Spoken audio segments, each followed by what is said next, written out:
Vamos abrir em Atos 25, verso 13. Passados alguns dias, o rei Agripa e Berenice chegaram a Cesareia a fim de saudar a Festo. Como se demorasse ali alguns dias, Festo expôs ao rei o caso de Paulo, dizendo: Félix deixou aqui preso certo homem, a respeito de quem os principais sacerdotes e os anciãos dos judeus apresentaram queixa, estando eu em Jerusalém, pedindo que o condenasse. A eles respondi que não é costume dos romanos condenar quem quer que seja, sem que o acusado tenha presentes os seus acusadores e possa defender-se da acusação. De sorte que, chegando eles aqui juntos, sem nenhuma demora, no dia seguinte, assentando-me no tribunal, determinei fosse trazido o homem. E levantando-se os acusadores, nenhum delito referiram dos crimes que eu suspeitava. Traziam contra ele algumas questões referentes à sua própria religião e particularmente a certo morto, chamado Jesus, que Paulo afirmava estar vivo. Estando eu perplexo quanto ao modo de investigar essas coisas, perguntei-lhe se queria ir a Jerusalém para ser dali julgado a respeito disso. Mas havendo Paulo apelado para que ficasse em custódia para o julgamento de César, ordenei que o acusado continuasse detido até que eu o enviasse a César. Então Agripa disse a Festo: eu também gostaria de ouvir este homem. Amanhã, respondeu ele, o ouvirás. De fato, no dia seguinte, vindo Agripa e Berenice, com grande pompa, tendo eles entrado na audiência juntamente com os oficiais superiores e homens eminentes da cidade, Paulo foi trazido por ordem de Festo. Então disse Festo: Rei Agripa e todos vós que estáis presentes conosco, vedes que este homem, por causa de quem toda a multidão dos judeus recorreu a mim, tanto em Jerusalém como aqui, clamando que não convinha que ele vivesse mais, porém eu achei que ele nada praticara passível de morte. Entretanto, tendo ele apelado para o imperador, resolvi mandá-lo ao imperador. Contudo, a respeito dele, nada tenho de positivo que escreva ao soberano. Por isso eu o trouxe à vossa presença e maiormente a tua, ó rei Agripa, para que, feita a arguição, tenha eu alguma coisa que escrever. Porque não me parece razoável remeter um preso sem mencionar ao mesmo tempo as acusações que militam contra ele. Amém. Senhor, fala com o teu povo, precisamos ouvir a tua voz, essa é a tua palavra, e que o teu Espírito venha nos iluminar, para que além de entender, possamos viver essa palavra. Nos ajuda, Pai. Em nome de Jesus oramos. Amém. Poder sentar.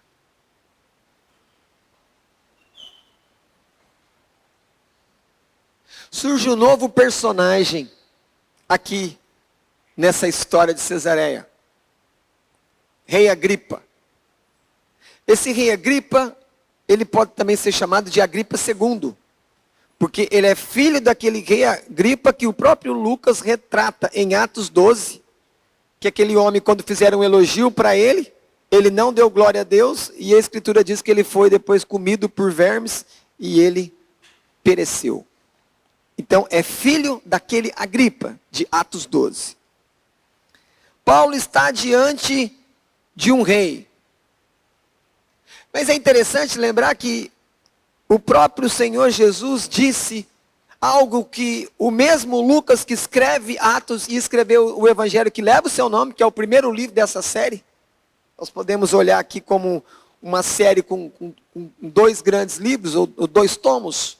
Primeiro Lucas e depois Atos.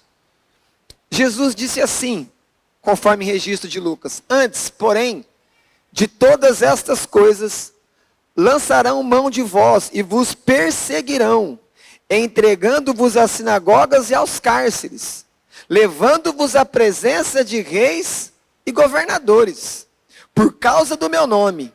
E isso vos acontecerá para que deis testemunho. É impressionante que exatamente o que Jesus falou sobre aqueles que seguiam ele, os seus discípulos, os apóstolos, está acontecendo. E Jesus fala a mesma coisa para Ananias, que aquele homem que está em Damasco, que vai orar por Paulo quando ele fica cego na sua conversão. Atos 9:15. Veja, no sermão passado, nós falamos que o governador Festo foi até Jerusalém visitar ali, né, as autoridades. Agora, o rei Agripa vem visitar o governador em Cesareia, o governador Festo. Então, o que acontece? Paulo se torna uma espécie de espetáculo, de uma atenção, de uma atração ali que o governador vai mostrar para o rei, que conhece muito bem ali as leis dos judeus. Então, toda a corte, os convidados estão ali diante daquele homem. Mas uma coisa não muda. Paulo continua sendo inocente. Assim como ele era também na época do outro governador, Félix. Nada mudou.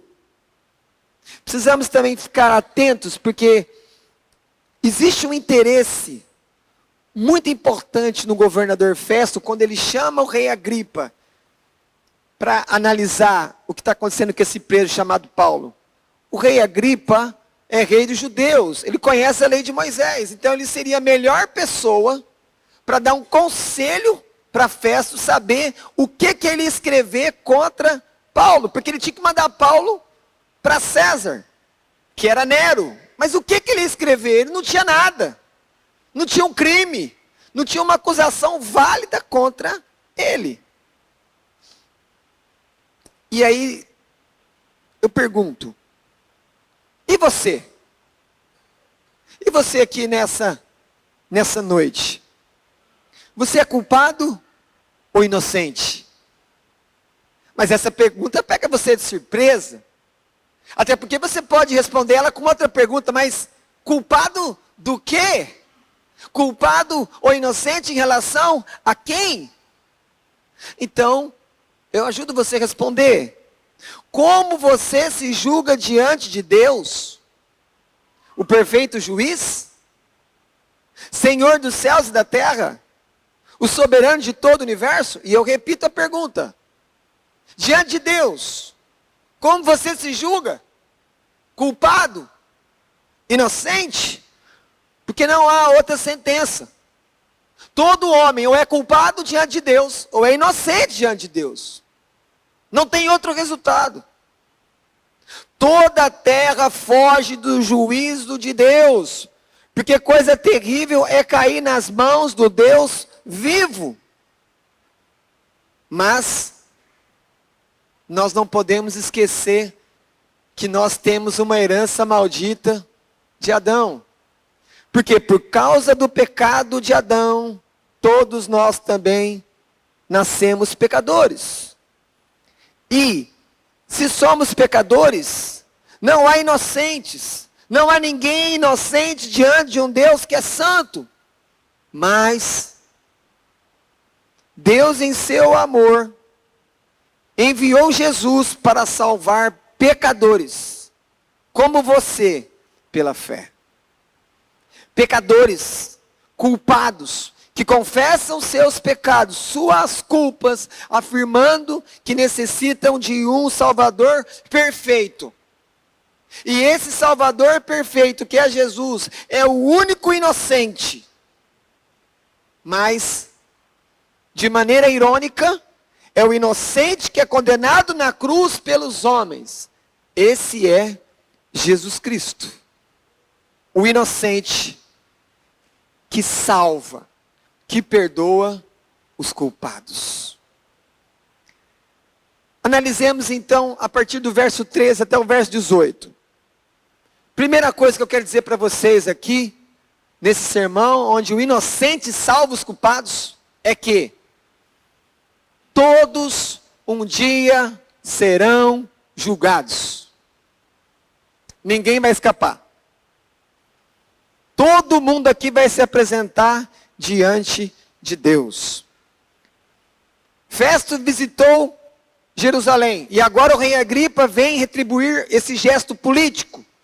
Vindo saudar o novo governador romano que fica ali na cidade de Cesareia. Festo, então, pega o caso de Paulo, conforme o verso 14, e ele leva para o rei. Caso esse que já estava ali 2 anos, desde a época com o governador antigo, Félix. E o verso 17 mostra-nos que os judeus tinham pressa em condená-lo. E aqui tem uma primeira questão interessante para os nossos dias. A justiça acelera ou a justiça retarda conforme a conveniência dos poderosos e influentes.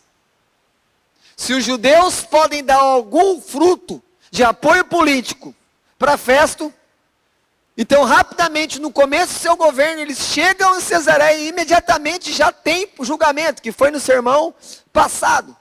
Mas vejam como que era a justiça para os romanos. E quando nós olhamos para a nossa justiça hoje, mudou muita coisa? Para alguns a justiça é muito rápida, para outros a justiça nunca chega. E o que muda? O poder, dinheiro, a influência. Essa é a justiça dos homens. Por isso, que se alguém quer justiça, olhe para o céu. Só lá você vai receber uma verdadeira justiça. Festo relata o caso para o rei Agripa. Mas no final, ele diz aqui que ele não encontrou nenhum crime. Ele não vê nenhum delito. Mas aí ele começa a dar as características desse preso. Olha, ele é um religioso. Mas Félix não deixou acusação. E ele fala uma coisa interessante. Ele vai citar que o preso Paulo, ele apelou para ser julgado pelo imperador, por César. Porque para Festo, essa autoridade romana, César é o supremo juiz de toda a terra. Mas para Paulo, é Deus, o verdadeiro juiz de vivos e mortos. Então pense, qual é o juiz que eu tenho que temer mais? O juiz que está lá no gabinete? O juiz do tribunal?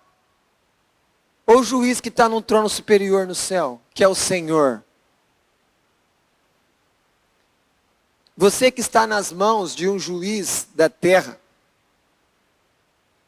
vá em súplicas ao Senhor. O Senhor conhece a sua causa e o Senhor conhece todos os juízes, os bons e os ruins. E a Escritura diz que Deus inclina o coração de todos os juízes da terra para onde Ele quer. Deus inclina. Na verdade, a Escritura diz que Deus inclina o coração do rei. Mas no sentido de rei, então, toda a autoridade está na mão de Deus. O que Deus fez quando Ele quis mudar a sorte de José? Ele foi no coração de Faraó e Ele muda o coração de Faraó. E Faraó então tira José da prisão e põe ele como o segundo homem mais importante de todo o Egito. Quem fez isso? O Senhor fez isso. O Senhor reina sobre todos os poderosos, sobre todos os juízes. Então, se você tem algum processo na terra, peça justiça a Deus. Porque a justiça flui do trono de Deus. Entregue-se ao tribunal celestial, onde não há falhas, onde não há suborno, nem demora. E que se você está com a verdade, e que se você está agindo com justiça, que Deus tenha misericórdia de você. Se há verdade verdadeira na sua confissão, mas vá a Deus. Se coloque diante do Senhor. Se ajoelhe diante do Senhor. E quando a gente pensa que a gente está participando de algum tipo de processo, que a gente depende de uma decisão de alguém, que nós não sabemos o que vai acontecer. Mas pensa, como você vive a sua vida diante de Deus? Porque eu falei no primeiro ponto que todos nós um dia estaremos o quê? diante desse Deus. Deus vai julgar todo mundo. Ninguém vai escapar. Então como que você vive a sua vida? Todas as coisas. Como é que você vive o seu trabalho? Como é que você vive os seus negócios? Como é que você vive o seu nível de expectativa? Como é que você vive o que você está fazendo com seus filhos? Como é que você está vivendo diante de Deus, mas sabendo que coisas que você faz e você fala, ou que não fala quando deveria falar, e que não faz quando deveria fazer, influencia uma família toda, pessoas, para o bem e para o mal? Como nós estamos vivendo diante de Deus?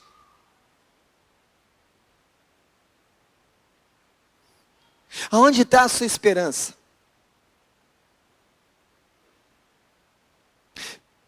Olhando mais profundo ainda para o seu coração, o que mais te faz feliz?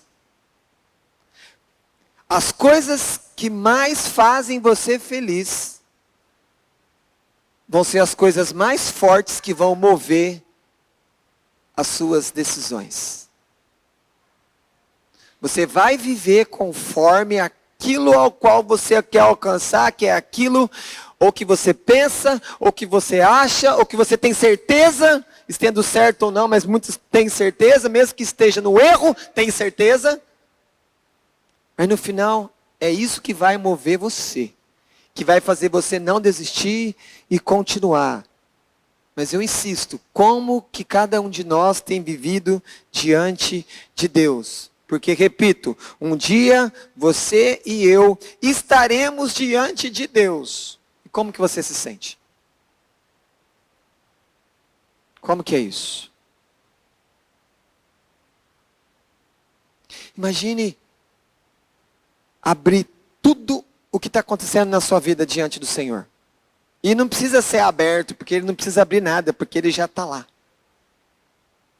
A maneira de Deus olhar as coisas é diferente da nossa. Deus, Ele olha a sua vida. Deus olha a sua vida, que é uma sucessão de tempo, dentro de lugares que chamamos de espaço, sem tempo. Esse é teu Deus. Deus olha sem depender do tempo.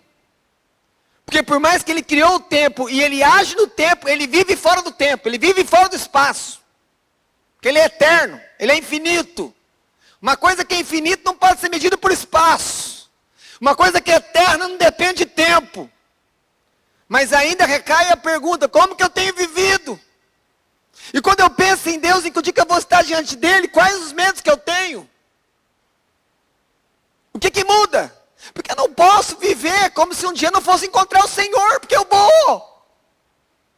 Isso é certeza. Anote onde você quiser. E esse encontro com Deus só tem duas maneiras de acontecer. E vai depender de como você tratou Jesus, o Filho de Deus, e a mensagem dele, o Evangelho. Disso depende tudo para o seu encontro. Eu vou repetir. Esse encontro que você vai ter, depende como que ele vai ser, a maneira como você age com Jesus. Se você crê, ou você continua deixando ele para amanhã. E como que você olha o Evangelho? Ou se você às vezes tem sobre você a capa evangélica, mas não tem um coração evangélico. Porque no dia que encontrar com Deus, a capa vai cair. Mas se um dia encontrar com Deus e realmente você tem uma fé sincera em Jesus, você não vive com a capa, mas você vive com o coração diante de Deus. E um dia tudo isso vai ser exposto. Todos os seus motivos. Tudo vai estar aberto diante de Deus. Este encontro depende então da sua fé em Jesus hoje. hoje. Pense nisso agora. Abandone todos os seus compromissos e resolva isso. Resolva isso nessa noite ainda. Comece a pensar nessas perguntas e responda essas perguntas. Eu preciso de Cristo? Eu preciso de Jesus? Por quê? O que eu preciso fazer com Jesus? O que é vida eterna? Tantas coisas aparecem, mas só uma importa. Você crê ou não em Jesus? É esta fé, ou a ausência dela, e a ausência de fé em Jesus, tem nome. É pecado, chama incredulidade. E digo a vocês que é esse pecado que barra das pessoas entrarem no céu. Porque é a incredulidade que não deixa elas chegarem até o Senhor. Mas então é a sua fé, ou a ausência dela, que vai dizer como que vai ser seu encontro com Deus. Cada um de vocês. Sem exceção. Nada vai proteger você desse encontro. Você não vai ter advogado. Você não vai ter médico. Você não vai ter ajuda. É só você e o Senhor. Alguns irão desfrutar da face gloriosa de Jesus. Que momento. Que encontro. Que olhar penetrante. Enquanto muitos vão somente se prostrar diante de Cristo, reconhecendo que Ele é Senhor. E vão fazer isso depois da morte, porque não reconheceram Ele em vida. E então ouvirão a pior sentença de todas, a condenatória. Sendo em sequência lançado no inferno, lugar de juízo eterno, lugar terrível. Só tem duas maneiras de encontrar Jesus. Ou encontrando com Ele no novo céu e nova terra, e sendo penetrado pelo olhar dele, e aí tratando com Ele tudo como você viveu sua vida, mas você está na presença dEle, você foi salvo, você está na bonança, você está no desejo de toda a alma, ou então a pessoa vai chegar, e ela nunca fez aquilo, então ela vai ter que se prostrar diante de Jesus, reconhecendo que Ele é Senhor. Todo aquele que não crê em Jesus, permanece na culpa que herdou desde Adão. Então aqui é o segundo ponto. Aquele que não crer em Jesus é culpado. Mas vejam, todos nascemos culpados. Ninguém nasce inocente. Todo mundo nasce culpado. Eu posso sair da culpa se o inocente Jesus entrar na minha vida. Pela fé. Festo, governador, conhecia bem a defesa de Paulo. O mesmo Festo tinha deixado ele apelar para César. Ele apela, mas é no final o governador que dá a decisão final. Para César apelaste, para César irás. Ele que determinou o destino dele. E agora ele recebe a Agripa, o rei Agripa dos judeus. E ele é uma fonte para auxiliar o governador. Mas o verso 19 é aterrorizante sobre a vida do governador. O verso 19 despiu o coração de Festo. Olhem para ele. Olhem para o verso 19. Aqui está o coração de Festo. Aqui está o futuro de Festo. Aqui está o relacionamento de Festo com a eternidade. Diz o verso 19. Lembre-se que aqui é o governador contando para o rei. No primeiro dia que o rei chegou, o rei Agripa, contando a história do processo, mas ele já mostra o coração dele. Traziam contra ele algumas questões referentes à sua própria religião. E particularmente a certo morto, chamado Jesus, que Paulo afirmava estar vivo. Eu resumo o verso 19 com uma única sentença. Festo ouviu o evangelho de Jesus. Mas até esse instante, ele não creu, mas ele ouviu. O evangelho está aqui. Olhem com calma comigo. Primeiro ele fala de religião. Religião, irmãos, é vida com Deus. Religião é vida com Deus. É isso. É vida com Deus. Quem tem vida com Deus pode falar, não, eu sou uma pessoa religiosa. No bom sentido, porque hoje em dia falar que é religioso é o sentido pejorativo. Mas vamos olhar aqui religião no sentido, tem vida com Deus. Se importa com Deus. Quer viver para Deus. Reconhece Deus. E ele mostra que ele escutou pregação do Evangelho, ele escutou a pregação de Paulo quando ele diz, e particularmente a certo morto. Ele não fala o nome de Jesus primeiro, ele fala, olha, tem um homem aí que morreu. Ele está começando então a falar do Evangelho, que ele não creu. Porque ele falou, um homem morreu, e Paulo fala que ele vive. Isso é Evangelho. Irmãos, em tantas audiências, num processo que nunca acaba, em Jerusalém, em Cesareia, Félix, agora Festo, diante de Agripa, Paulo pregou o evangelho para esse homem. Com pouco tempo que ele está ali, ele já escutou o evangelho de Jesus Cristo. Certo homem, está morto. Ele escutou que Jesus morreu na cruz. Poucos dias. Tem pessoas que estão perto de mim há anos e que não escutou isso de maneira objetiva. E infelizmente, de você também. Não escutou que Jesus morreu por pecadores. Anos, décadas. E esse camarada só está alguns dias perto de Paulo e ele já ouviu. E depois ele vai falar o nome. Jesus. Ele guardou o nome. Ele guardou o nome de Jesus. Paulo falou para ele, Jesus, odiado pelos judeus. Jesus, o nome no qual importa que todo aquele que crê seja salvo. É o nome que eu tenho que falar. Eu fiz uma visita esses dias, e aí a pessoa estava com Alzheimer. Ela estava tendo dificuldade de conectar uma coisa na outra.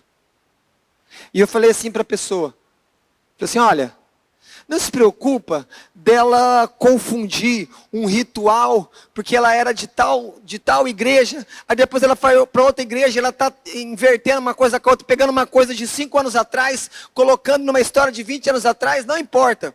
Você conversa com essa pessoa e fala, você crê em Jesus? Aí a pessoa dá um sorriso, eu creio em Jesus. É o nome de Jesus, irmãos. Não é a igreja. Não é o que ela fez, o que ela não fez. Mas ela crê em Jesus. Ela está firme em Jesus. E a pessoa está doente. E a pessoa está esquecendo tudo. Mas ela não esquece aquilo que o Espírito Santo fez na alma dela. Cristo. E não é a primeira vez que eu vejo isso. Porque o que Deus faz na alma, nenhuma doença pode desfazer.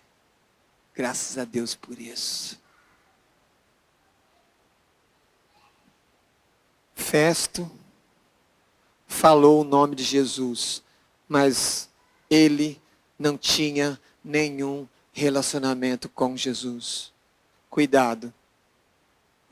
Pessoas que estão perto de nós todos os dias, que nós amamos tanto, que nós cuidamos, que nós damos carinho, que nós passamos a mão, que nós colocamos os nossos nomes, conhece o nome Jesus, mas só isso. Não tem relacionamento nenhum com Jesus. Não fala com Jesus. Não tem desejo de conhecer mais Jesus. Não se importa com o que Jesus pensa. Não ama o que Jesus ama. E não odeia o que Jesus odeia. Só saber o nome de Jesus não resolve. Festo sabia o nome de Jesus. E por que ele sabia? Olha isso aqui. E particularmente a certo morto, chamado Jesus, que Paulo, veja, aqui está a prova. Como é que ele sabe isso? Paulo falou. Lucas está desde o capítulo 2, com uma única flecha, para atingir o meu coração e o seu coração. Uma única flecha está na pena de Lucas. Só uma. Que flecha que é? Deus te salvou para ser testemunha. Quanta resistência no nosso coração. E Deus está ajudando. E Deus está abrindo corações para vocês. E Deus está abrindo comportas, rios, para você pregar. E você continua parado. E você foi comprado para ser testemunha. O que você faz com o jogador de futebol que não quer jogar? Manda ele embora. Deus não faz isso com você. Mas você continua. Fala tantas coisas boas, tantas coisas verdadeiras, mas você só fala de você. Abre essa boca e fala de Cristo. Porque tudo que você fala de Cristo para uma pessoa tem peso de eternidade. As coisas sobre mim e você, nota de rodapé, isso não é importante. Nós somos auxiliar dos coadjuvantes. Jesus é o protagonista. Ele é o que aparece. Veja aqui como Paulo, um homem que está preso. Porque Paulo falava, afirmava, defendia. E aí chega no último ponto do evangelho. Ele está vivo. Veja. O texto não fala que festa acredita que Jesus está vivo. O texto fala, Paulo, esse preso que eu não sei o que fazer com ele, ele fala que tem esse tal de Jesus, esse morto, e ele fala que está vivo. Percebe? É tão forte na vida de Paulo, a ressurreição de Jesus. Aqui está o evangelho, irmãos. Aqui está o evangelho. Jesus morreu, o nome dele está aqui, e ele ressuscitou, e tem alguém pregando, fazendo o que Jesus mandou. Não só Festo, mas todo homem precisa do evangelho. Primeiro, porque todos são culpados. Quer ver a culpa? Você quer ver culpa? Olha para você mesmo. Você não precisa olhar para o outro para ver culpa. Olha para você. Olha para os seus, olha para a sua família. Olha para aquilo que você faz. Olha para os seus pensamentos todo dia. Se você fizer isso, você vai pegar uma folha e vai colocar tanta prova. E se você entregar para um promotor, você está condenado. Você está condenado, porque tem muita prova contra você. Todo mundo aqui deveria declarar, Senhor Jesus, eu me declaro culpado por todos os meus pecados cometidos todos os dias contra o Senhor. Porque na hora que eu entender isso, eu vou saber que eu preciso de um Salvador, que tem misericórdia de mim, um perdido. Porque senão Jesus é só um mestre. E é perigoso olhar para Jesus só como mestre, porque o jovem rico fez isso. E na hora que Jesus foi apertar ele, ele falou assim, não posso, eu tenho muita riqueza, eu tenho que ir embora, mestre.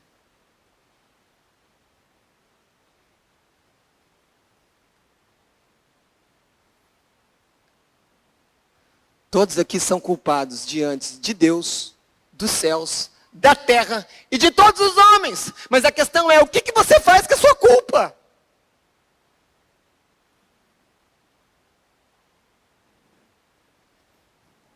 Somos culpados porque viemos de Adão, temos pecado, mas, em segundo, Deus em sua grande misericórdia enviou uma saída. Qual é a saída de Jesus para a sua culpa? Ó culpado, qual é a saída que Deus deu para você? O Evangelho de Jesus. É a única saída. Se alguém aqui não entra pelo caminho de Deus, que é o Evangelho de Jesus Cristo, você continua preso a toda a culpa dos seus pecados. E lembre-se que no final todo mundo se encontra com Deus um dia. Só tem duas maneiras de se encontrar com Deus. creia em Jesus e não haverá condenação para você. E esse é o terceiro ponto. Não há condenação para aqueles que estão em Jesus. Olha o 27, olha o verso 27. Olha como o governador não consegue acusar Paulo. Ele diz aqui: porque não me parece razoável remeter um preso sem mencionar ao mesmo tempo as acusações que militam contra ele. Lembre-se, esse é o grande problema do governador, por isso que ele quer o rei Agripa. Ele não tem uma acusação para fazer contra Paulo, mas como que ele vai mandar Paulo para a Itália, para Roma? Ele vai escrever o quê? Ele tem que escrever alguma coisa. Não há acusação contra Paulo. Por quê? Porque Paulo é inocente. Inocente? Espere. Mas Paulo é pecador. Mas no final só tem um inocente: Jesus Cristo.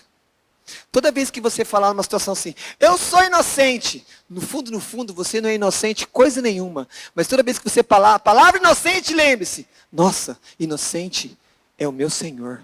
Ele é inocente. E mesmo sendo inocente, ele recebeu a cruz para que eu fosse inocente diante de Deus. Festo não tem acusação.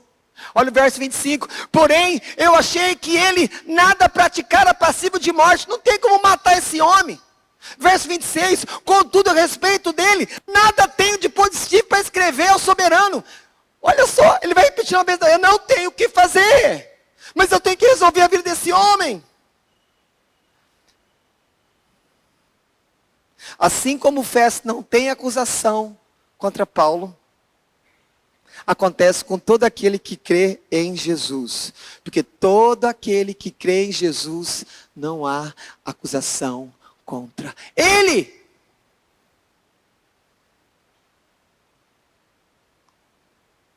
Abre comigo Romanos. Abre comigo Romanos capítulo 8. É o próximo livro. Não vai muito depressa não, senão você passa. Romanos 8. Verso 1. Agora, pois, já não há condenação. Opa, não tem condenação. Para quem? Para os que estão em Cristo Jesus. Não há condenação. Mas eu estava dizendo que todo homem nasce culpado, condenado, porque herda de Adão o pecado. Mas agora o verso está dizendo que não há condenação. Não há nenhuma. Por causa de Jesus. E Paulo não se contenta em apenas falar que não há condenação, porque depois, a partir do verso 2, ele começa a falar de como o Espírito Santo age na vida daqueles que não têm mais culpa diante de Deus, porque Jesus levou a culpa por eles na cruz. Olha o verso 31. Que diremos, pois, à vista dessas coisas? Se Deus é por nós, quem será contra nós? Se você é crente em Jesus, Deus é por você. Quem vai ser contra você? 32. Aquele que não poupou seu próprio filho, antes por todos nós o entregou, porventura não nos dará graciosamente com ele todas as coisas? Ao 33 é mais claro ainda. Quem tentará acusação contra os eleitos de Deus? Ou você esqueceu que o diabo e os demônios acusam você todo dia diante de Deus? Ou não é isso que o livro de Jó ensina para você? Acusação, acusação, acusação. É Deus quem os justifica. Quem os condenará? É Cristo que morreu. Antes, ressuscitou. E aí fala que está à direita de Deus e também intercede por nós. Mas como assim? Como assim que agora você era culpado, agora você é inocente? Só por causa de Jesus. Mostra-me alguém sem Cristo. E eu digo, ali está a ira de Deus, ali só tem condenação. Mas me mostra alguém que crê, de maneira simples e direta em Jesus. E ali eu te mostro, perdão de pecados. Diante de Deus, inocente, por causa do inocente, Jesus Cristo. Festo pede ajuda ao rei, enquanto Paulo, preso, levava suas causas a Jesus. Agripa é o rei a quem Festo vê, mas Jesus é o verdadeiro rei, que o mundo, na sua maioria, não reconhece. O mundo vê os reis Agripas, mas o mundo não vê o rei Jesus, porque ele não é desse mundo, ele é do céu. Paulo aguarda o julgamento de César, enquanto todo homem um dia será julgado por Deus. Jesus é o inocente que salva os culpados. Algumas aplicações rápidas. Você que estuda, você que estuda,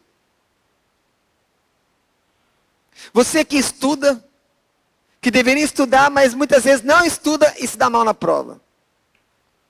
Você é culpado pela sua nota. Não importa a bondade, a misericórdia e a paciência do seu papai, da sua mamãe, dos seus professores, que te tratam muito bem e devem tratar bem. Mas, se eu estou estudando, e eu tenho que estudar para uma prova, e eu não estudo, e eu tiro uma nota ruim, eu sou culpado. Essa é a verdade. Porque eu tiro a nota baixa por falta de conhecimento. Porque eu não busquei aquilo que estava ao alcance das minhas mãos. Mas estudante, eu tenho uma palavra de esperança para você. Eu não tenho só condenação para mostrar para você, não. Porque às vezes a nota baixa você já tem. Mas presta atenção. E se você parar de tentar estudar essa matéria tão difícil, sozinho, e começar a chamar Jesus para estudar com você? Provavelmente nenhum professor da escola vai ensinar isso para você. Mas eu, como pastor, estou ensinando. Jesus sabe todas as coisas. A matemática, a física, a química, todas as línguas, toda a biologia. Tudo que existe, tudo aquilo que a gente nem conhece, Ele sabe todas as coisas. E foi lido aqui nessa noite que sem Jesus eu não consigo entender nada. Porque até aquele que não crê em Deus, entende as coisas que Deus criou pela graça comum do Criador. E se você parar de estudar sozinho, e se você fazer uma aliança com Deus, e se você começar a dedicar os seus estudos ao Senhor, para que o Senhor use você para Ele, fazendo bem para as pessoas. Porque no final, trabalhar é servir a Deus, abençoando as pessoas que Deus criou. Esse é o plano de Deus. Profissão é para isso. Profissão é para abençoar pessoas, porque no final, trabalha para Deus. Mas e para chegar nessa profissão, eu preciso de um conhecimento, estudante, aluno, jovem, adolescente. Chama Deus para estar com você. Ele tem tudo. Ele tem paciência também, igual o papai e a mamãe. Ele tem misericórdia. Mas ele tem a coisa que o pai, a mãe e o professor não tem. Ele tem todo o conhecimento. Faz uma aliança com Deus. Estuda para Ele. Tira 10 para Ele. Quando você tirar a nota 10, não vai correndo para o pai e para a mãe primeiro, não. Fala, Deus, Jesus, eu consagro a Ti. É para Ti essa nota, aleluia. Isso agrada a Deus. Ninguém precisa ver. Ninguém precisa saber. Porque se você contar para os outros tal, você já recebeu a glória. Agora, se você faz só com Jesus, você está buscando a glória certa. A glória de Cristo. Glorificando o seu Criador. E Ele fica feliz. Jesus fica feliz quando alguém reconhece que é por causa dele que as coisas dão certo. Jesus fica feliz com isso. Segundo lugar, quero uma palavra, os casados. Que casamento é esse? Que casamento é esse que só tem briga? Que casamento é esse que não tem conversa? Que casamento é esse que não tem pedido de perdão? Que casamento é esse que não tem renovação? Que não tem busca? Que não faz as coisas juntos? Que casamento é esse? Que casamento é esse? Que não honra a Deus? Casamento só tem egoísmo, cada um buscando seus próprios interesses, de vez em quando se trombando nas brigas. Que casamento é esse? Eu sei que é difícil o casamento. são dois culpados. E querendo culpar um ao outro. Não dá certo. Não há inocentes no casamento.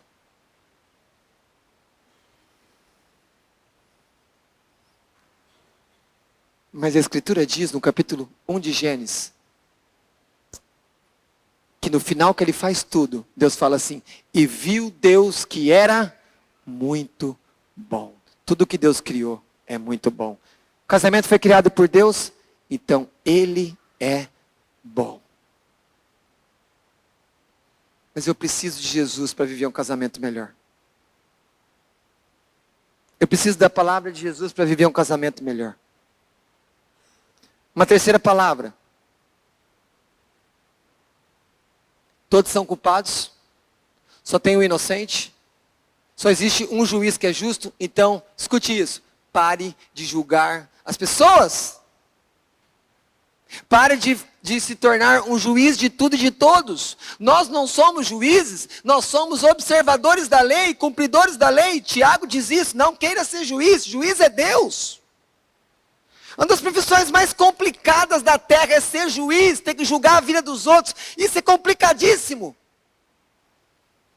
Todo juiz sério que leva isso lá para o seu coração é complicadíssimo. Decidir a vida das pessoas. Não seja juiz, pare de julgar os outros. Seja cheio de misericórdia. Nós somos adoradores de Deus, o perfeito juiz.